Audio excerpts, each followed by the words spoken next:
La génesis del capitalismo. La crítica al materialismo y la degradación de la naturaleza espiritual del hombre ha ocupado gran parte de nuestras preocupaciones a lo largo de nuestros escritos. La primacía de los valores del espíritu sobre aquellos del materialismo son una premisa fundamental para que cualquier sociedad se mantenga apegada a sus raíces y a su verdadera naturaleza. Sin embargo, y siendo realistas ante los retos que nos plantean los tiempos que nos ha tocado vivir, el capitalismo y la sociedad del dinero han conseguido conquistar el mundo, y con estas conquistas ha transferido a aquellos espacios en los que ha triunfado su modelo de vida, de pensamiento y la concepción antropológica que le caracteriza. Incluso aquellos espacios a priori más alejados y herméticos frente a la mentalidad moderna, como es el caso de China o Japón, han terminado por sucumbir ante el modelo de vida y de sociedad que el capitalismo y su destructivo materialismo propone, y tal es así que China, por ejemplo, es una de las economías con mayor proyección del mundo, donde las aberraciones y excesos de la mentalidad materialista nos muestran un feroz capitalismo de Estado en el que la rentabilidad económica es más importante que un legado de tradiciones milenarias, aquel que convirtió a este país asiático en la Roma o la Grecia de Asia. En el caso de Japón encontramos el mismo fenómeno, especialmente después de 1945, con el denominado milagro japonés, que ha erosionado el legado tradicional de un país con una idiosincrasia particular, moldeada en la lucha entre clanes bajo el shogunato y un desarrollo de su cultura y tradiciones totalmente autárquico hasta la era Meiji, que supuso la incorporación del país nipón a la modernidad. En Europa, especialmente en su parte occidental, el triunfo de la mentalidad materialista y la sociedad del dinero se traduce bajo unos parámetros ideológicos que todos conocemos: dinero y poder van en paralelo, son conceptos que se retroalimentan y, junto a estos, la tiranía de la alta finanza y el poder inexpugnable de la banca, grandes corporaciones y órganos de poder transnacionales. El dinero no solo define el estatus social de quien lo posee o determina el lugar a ocupar dentro de la estructura social, sino que el propio poder político, la mentalidad o la visión del mundo viene regulada por este. Con frecuencia escuchamos aquel viejo y manido dicho de que, el dinero no da la felicidad, pero ayuda, muy recurrente en cualquier conversación cotidiana sobre el estado de las cosas. Y es que todo el mundo tiene derecho a vivir dignamente, de tal forma que pueda procurarse el sustento y no se vea abocado a una existencia miserable. Nadie duda de ello, pero lo cierto es que el capitalismo ha suscitado unos cambios profundos en las estructuras mentales del hombre moderno, y ya no se trata de asegurar el sustento, no hablamos de comer 3 veces al día, ni de disponer de una fuente de ingresos en base a las propias capacidades y habilidades, sin tener que someterse con ello a las arbitrariedades de los dadores de trabajo, sino que hablamos justo de lo contrario, de la explotación del hombre por el hombre y de las incesantes necesidades artificialmente generadas para poseer cada vez más objetos inservibles o acumular dinero, todas ellas dentro de una tendencia absurda y autodestructiva al consumismo y unidas a una insatisfacción permanente. La acumulación del capital, la extensión del mercado, de la banca y de la finanza, de los datos macroeconómicos y de la cosificación del hombre, concebido como productor, y su consideración desde la perspectiva material y su eficiencia. Estas son las premisas fundamentales bajo las que el hombre actual es considerado por el capitalismo y la forma en la que se ve a sí mismo.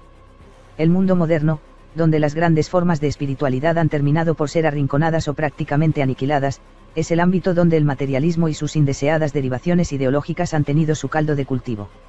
En los 2 últimos siglos de la Europa premoderna, donde la casta de los burgueses ya habían comenzado a prosperar bajo el impulso del capitalismo mercantil, alimentado por los grandes descubrimientos geográficos, los primeros imperios coloniales y, en consecuencia, por la expansión hacia nuevos mercados, y con estos de nuevas oportunidades de negocio, es evidente que se está produciendo una reorientación del pensamiento europeo, de sus erosionadas bases tradicionales y de la propia herencia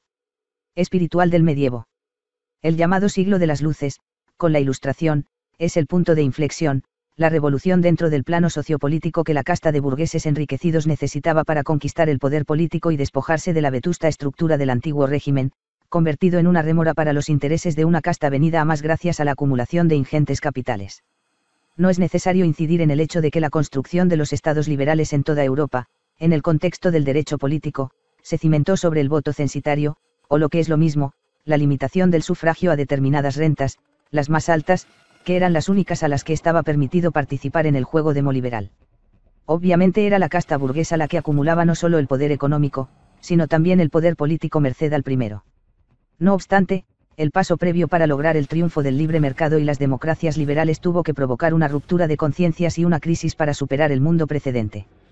Y como es bien sabido, toda crisis encierra un principio de rebelión y negación de un orden dado, que en este caso nos remite al modelo orgánico de la sociedad estamental que existía con anterioridad. La revolución de las conciencias marca una transformación de carácter antropológico, de la concepción del hombre, que como tal se considera liberado de todas las pretendidas ataduras y cadenas que la religión, el gremio o cualquier idea filosófico-jurídica a la que pudiera atenerse bajo el paraguas del antiguo régimen. La sociedad considerada como un ente orgánico, con la participación de las distintas partes en un todo, desde la concepción jerárquica y unitaria que parte del sujeto individual hasta culminar en el Estado, pasando por los cuerpos intermedios, desaparece para dejar al sujeto individual solo, en una falsa libertad que lo somete a la arbitrariedad del mercado y la tiranía del dinero, para reducirlo a mano de obra en las fábricas de la primera revolución industrial, condenado al hacinamiento, a los salarios miserables y al desarraigo. Esta es la consecuencia inmediata de aquella liberación del cuerpo orgánico de la nación premoderna y sus leyes consuetudinarias. El hombre pasa de la seguridad de la colectividad organizada de acuerdo con el derecho natural de los pueblos, con unas jerarquías dadas y un ordenamiento orientado hacia lo alto para decaer en el agregado de individuos libres, sin cualidad ni personalidad y sometidos a la tiranía del dinero, los mercados y el capital. Debemos insistir en que a nivel filosófico y existencial la modernidad marca ese camino al hombre, que se convierte, en teoría, en el sujeto histórico fundamental frente a cualquier forma de comunidad. Sus derechos y su libertad se encuentran por encima de cualquier institución pública, y con esto su propio ego prometeico, que no conoce más jerarquía que la establecida por el dinero. Este es el hombre que nace del desarraigo y del nihilismo, que ya no pertenece a una comunidad propiamente dicha, sino a un agregado de individuos, pretendidamente, libres e iguales, que debe hacer prevalecer necesariamente su interés individual, y con este su concepción pragmática de la vida, la abstracción permanente al ser ajeno al principio de organicidad, y en última instancia el culto al dinero y a la riqueza como medio de realización personal. Es obvio que para este tipo humano que propone la burguesía triunfante de las postrimerías del siglo XVIII y todo el siglo XIX, los valores del espíritu no tienen importancia alguna, y al final cualquier concepción metafísica, esotérica o religiosa es reducida a la ya clásica y manida moral pequeño burguesa, a un conjunto de prejuicios guiados por una moral hipócrita y clasista que, para variar, vuelve a tener su punto de referencia en el dinero, en las falsas cualidades otorgadas por este. Y de hecho el dinero se ha convertido en la nueva religión de la humanidad moderna. Cualidad y simbolismo del dinero. Pero tratemos de reflexionar acerca del papel simbólico del dinero, aquello a lo que nos remite en origen el bill metal. En un principio todos podemos reconocer, al margen de otras implicaciones, que el dinero es una unidad de cambio. Se trata de dimensionar aquellas relaciones económicas y comerciales que se producen de forma natural entre las personas o las naciones. Se trata de utilizar un mismo plano para que, más allá del trueque, podamos establecer una medida de valor homogénea en el intercambio de bienes y servicios. En un principio la invención del dinero parece recurrir a una exigencia lógica, a una medida de intercambio para regular el flujo de relaciones económicas que se generan en la interacción entre las personas, empresas o sociedades. Sin embargo, el dinero tiene una cualidad que, desde su origen, lo convierte en un elemento inorgánico y promotor de ideas disgregadoras desde un punto de vista tradicional. El dinero es portador una tendencia igualitaria que elimina contrastes, nivela y contribuye a la abstracción ignorando la cualidad intrínseca y concreta de la que cualquier bien o servicio es acreedor. De hecho, la cualidad que per se pueda poseer cualquier bien es intrascendente o incluso contraria al valor de mercado que pueda serle asignado, porque es la relación oferta-demanda la que fija su valor, que es un criterio puramente económico. Otro elemento al que se ha venido asociando el dinero es a un principio deshumanizador básico, aquel que convierte a las personas en objetos y les atribuye un valor de mercado, en lo que sería un acto de cosificación, ignorando sus cualidades humanas y valorándolas en función de su rendimiento y eficiencia productiva. Es frecuente escuchar en las noticias o leer en los periódicos aquello de que, los españoles no somos productivos, haciendo hincapié en ese materialismo abstracto que solo considera al hombre desde los criterios de eficiencia económica. Hay otro aspecto importante que resaltar del dinero, y es que este está ligado a una concepción del tiempo en continuo movimiento, al tiempo como devenir, como un sucederse frenético que, como el dinero, se mueve en un ámbito subpersonal. Devenir y materia representan lo indeterminado, incapacidad de poseerse a sí mismo. Por lo tanto, el dinero es un elemento que escapa a la ley y a la norma para abrir caminos oscuros e invertidos, como el que poder demoníaco que representa la finanza internacional capitalista, con su rostro anónimo y la monstruosa y desproporcionada capacidad de actuar sobre el mundo, al margen de la voluntad de las personas. Con lo cual el papel accesorio o auxiliar del dinero es más que una quimera, es una absoluta falsedad. El dinero hace mucho tiempo que dejó de cumplir esa función de intermediario en las relaciones económicas para convertirse en un medio de poder y un instrumento de dominación. La idolatría hacia el dinero y el mercado convierte todo, objetos, personas e ideas, en susceptibles de ser mercantilizados, y aquellos valores trascendentes e inmateriales pasan a ser ridiculizados y condenados al ostracismo. Ese carácter dinámico del dinero, al que definíamos como frenético y desbocado, es el que provoca que la acción del capitalismo trate de perpetuarse en el tiempo y el espacio mediante la especulación y comercialización de todo aquello que pueda producir ganancia. Las consecuencias de la actividad especulativa y la explotación derivada del dinero y del orden capitalista es la ruina de los pueblos, la expoliación de los recursos y continuos sacrificios que deben mantener viva la lógica infernal que mueve a la sociedad del dinero. Lo vemos con los efectos de las crisis actuales generadas de forma deliberada por las oligarquías globalistas y a través de la acción de la finanza internacional, la misma que esclaviza a naciones e hipoteca el destino de generaciones a una deuda impagable.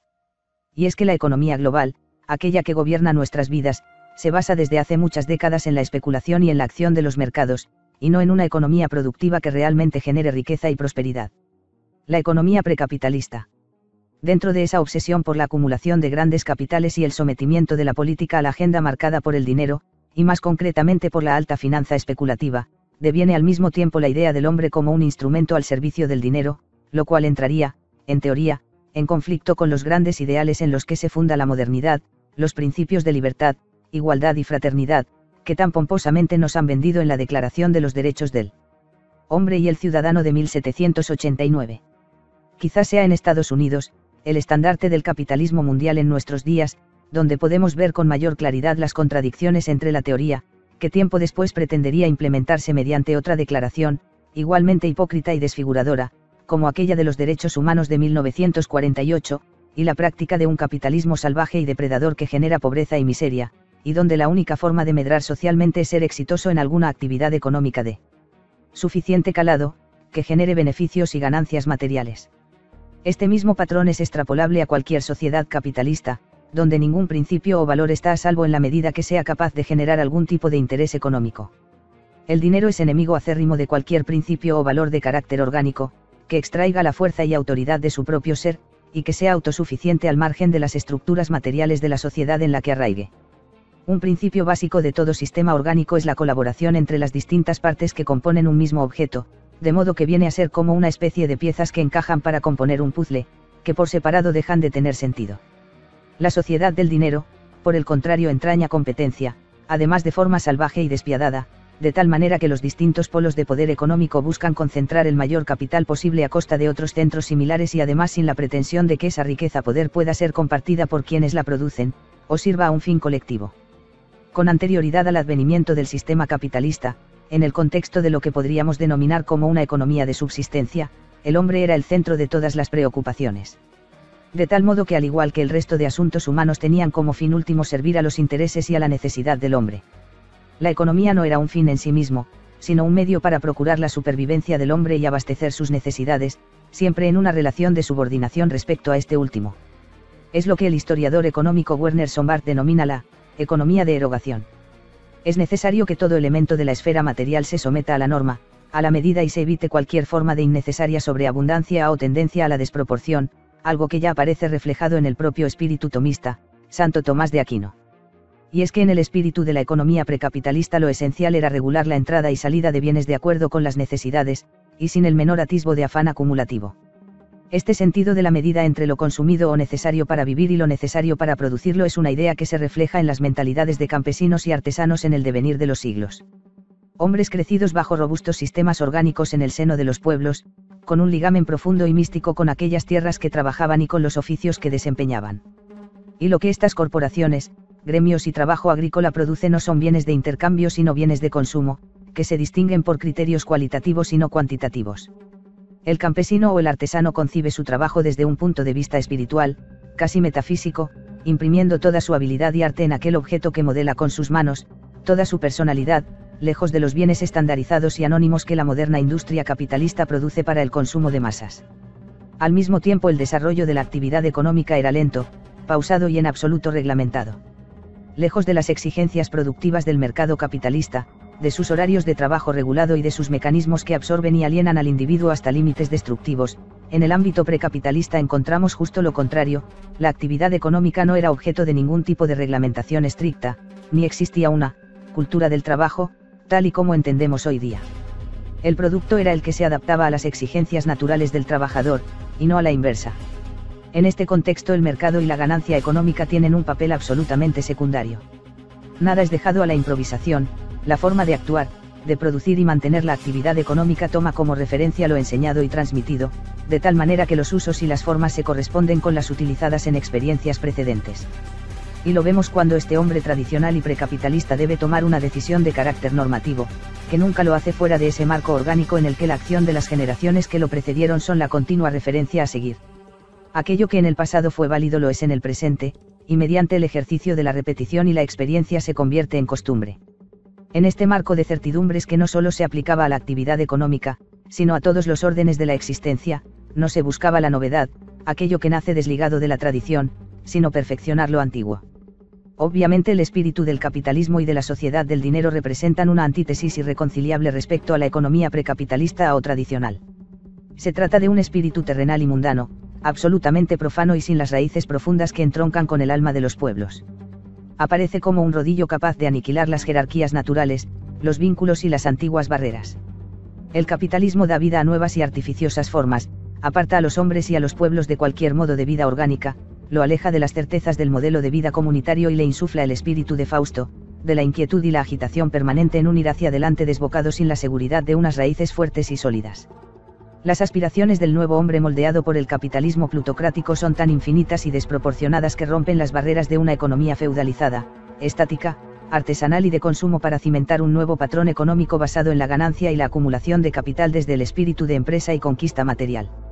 El dinero ocupa el lugar de las antiguas estructuras orgánicas y desde las cualidades abstractas ya descritas ya no aspira a nada concreto dentro de una dimensión espacio-temporal, ni a la satisfacción de esas necesidades básicas de consumo.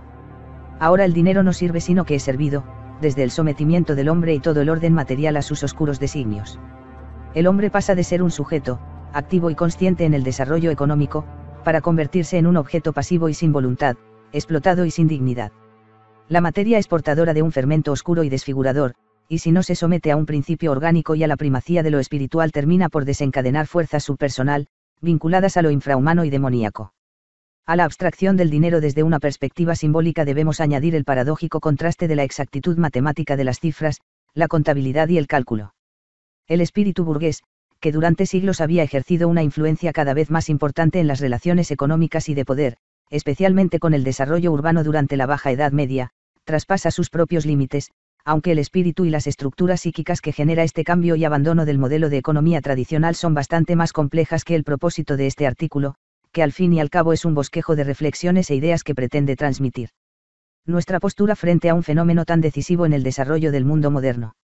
En resumen, la modernidad se ve afectada en todos sus puntos de vista por una concepción materialista de la vida, por la primacía absoluta de los valores del dinero, que han construido un ideal de vida, un modelo social y una concepción del mundo. En el mundo moderno un santo o un asceta es un loco o un imbécil, un paria incapaz de representar un ideal de vida aceptable, no es asimilable por estructura social alguna y su concepción del mundo causará risa, rechazo y, lo que es más importante, será un objeto inasimilable al engranaje de producción capitalista. Sin embargo, bajo el prisma de una mentalidad tradicional se verá en el santo o el asceta una figura importante y fundamental, una cúspide de la vida contemplativa y un ejemplo de autoridad espiritual. El hombre moderno jamás podrá entender el valor de lo inmaterial, y la importancia de las cualidades intrínsecas vinculadas al hombre, el valor de sus experiencias colectivas o la grandeza del universo simbólico y trascendental de sus creaciones.